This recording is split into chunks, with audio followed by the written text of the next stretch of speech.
Now, if you're a language teacher, it's very possible that you've been completely misled, and in this envelope is the advice I never had.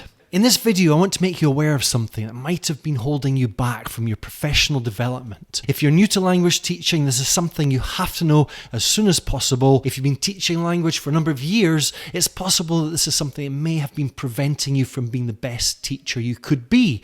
And if language teaching is not your subject, I'd be really interested to know if this applies to you. You can let us know in the comments below, all right? Before we start, here's a question. Imagine this. Imagine you have to introduce a topic in your course book, for example. How do you do it? This is a question that I saw posted not so long ago in an online community for teachers. One of the teachers had to teach a class on the topic of misunderstandings, and she was asking for suggestions for YouTube videos which would allow her to do that, to contextualize the topic, to introduce that topic. And the teachers, being supportive people that we are, there was lots of suggestions, and the one that I remember best, and I don't know if you're old enough to remember the early days of YouTube, the Young German Coast Guard, classic YouTube. You've got the Young German Coast Guard. It's his first day at work. He's being shown around the control room by a superior. The superior leaves him to it. He's only been away a couple of minutes, and the Young German Coast Guard receives a distress call. Mayday, mayday. Hello, can you hear us? Can you hear us? Can you... Over. We are sinking. We are sinking. Hello? This is the German Coast Guard. We are sinking. We're sinking. What are you thinking about?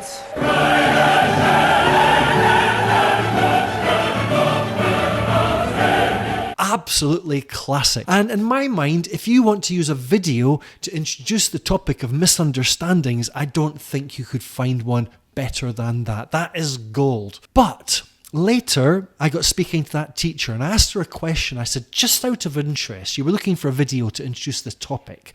Why did you not consider sharing maybe a short anecdote, an experience of your own? And she said, I guess I could have done that. It just hadn't occurred to me. And then she said something very interesting. She said, as language teachers, that's just not something that we're supposed to do, is it?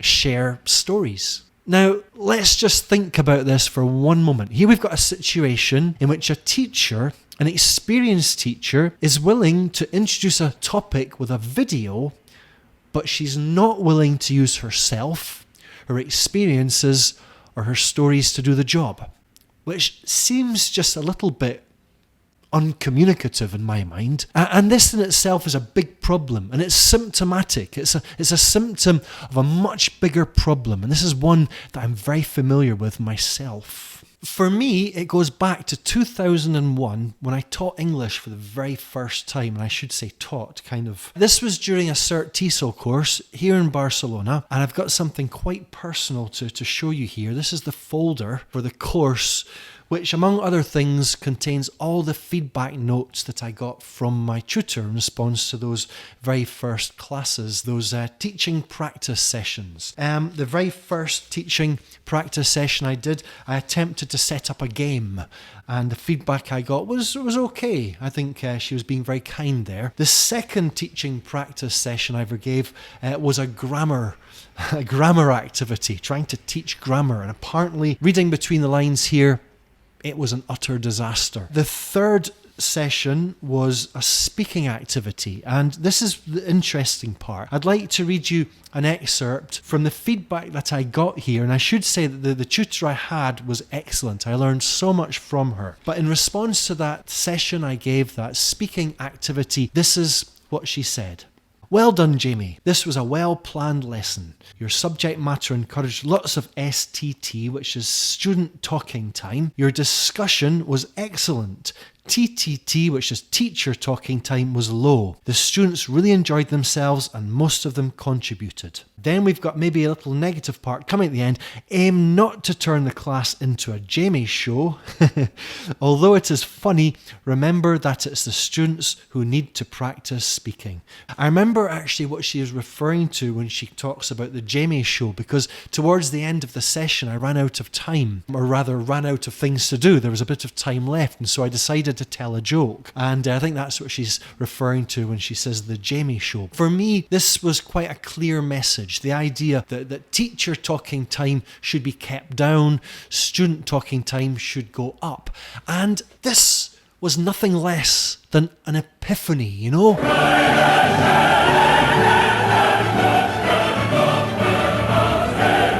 It made so much sense. At that time I was learning Spanish, and it was just true that I needed to practice and exercise those parts of my brain and mouth for producing this new language. Of course it's the students who need to practice speaking, not the teacher. And that's why I think it makes sense, especially for new teachers, to always try to keep your teacher talking time down to a minimum. Probably makes sense for most language teachers in general.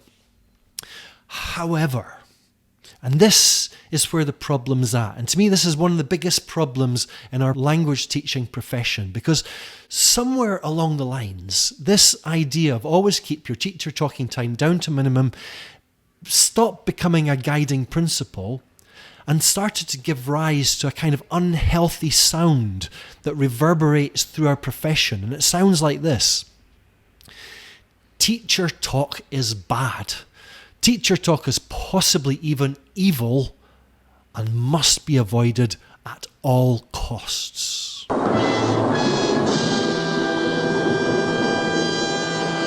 We have a problem. We react so much against this idea of negative teacher talk that we're scared to actually use ourselves and our experiences and our stories as a resource in the classroom. Teacher talk should not be about long monologues delivered by the teacher to a room of bored, silent students. That's not what it's about. Teacher talk involves three things: one voice and two ears. It's about talking with your students. Because let's face it, if we want our students to talk, we have to be able to lead by example, to get the ball rolling, to spark discussion. A short, relatable story from the teacher will be more effective than any video. Also, note that I'm calling it what it is: teacher talk, not teacher talking time, which in my mind sounds like a bad daytime chat show for educators. When you habitually refer to it as teacher talking time, you're defining it in terms of quantity, and surely it's about quality just as much, even possibly more. When you do talk about teacher talking quality, there are so many other things to take into account. For example, your teacher talking pace, your ability to grade your language, techniques such as the use of space, repetition, gesture, just to name a few. So anyway, about this piece of advice, this thing that I wish somebody had told me all those years ago, what I've done here is I've actually written a letter by hand to myself, and I'm going to read it to you.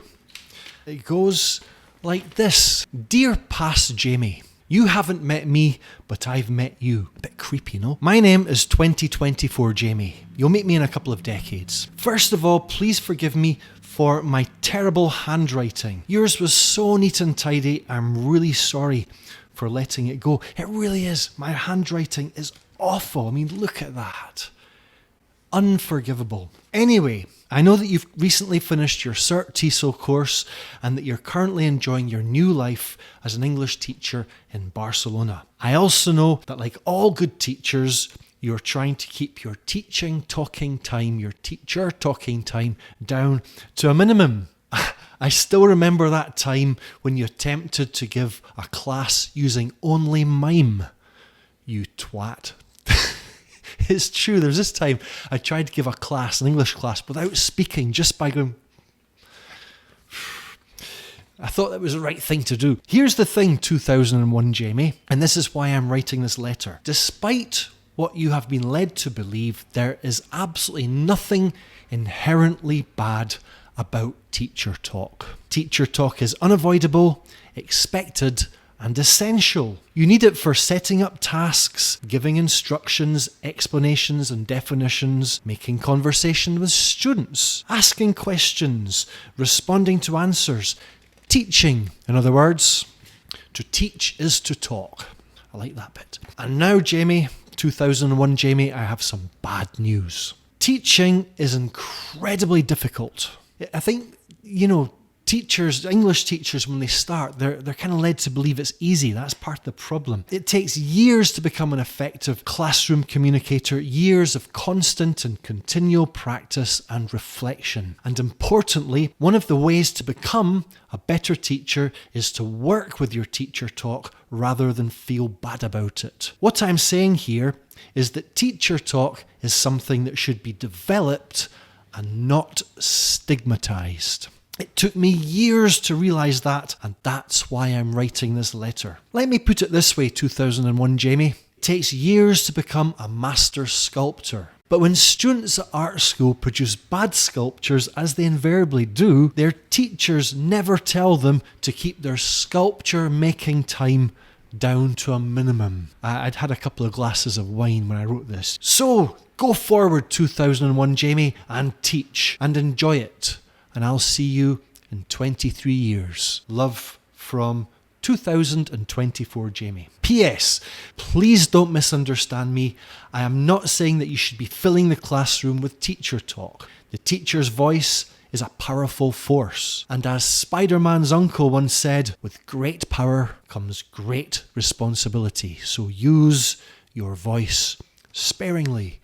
So we kind of go in full circle, don't we? One of the best ways I know to develop your teacher talk is to embrace storytelling. Look for short, interactive stories that we can tell students to engage them, get them thinking, get them speaking and doing stuff. And if you'd like a good example of a story to tell your students, click this one right here. Subscribe to the channel, there's lots more stuff to come. If you'd like to give this video a cheeky little thumbs up, it'd make me very happy. Thank you so much for watching. See you next time. Bye.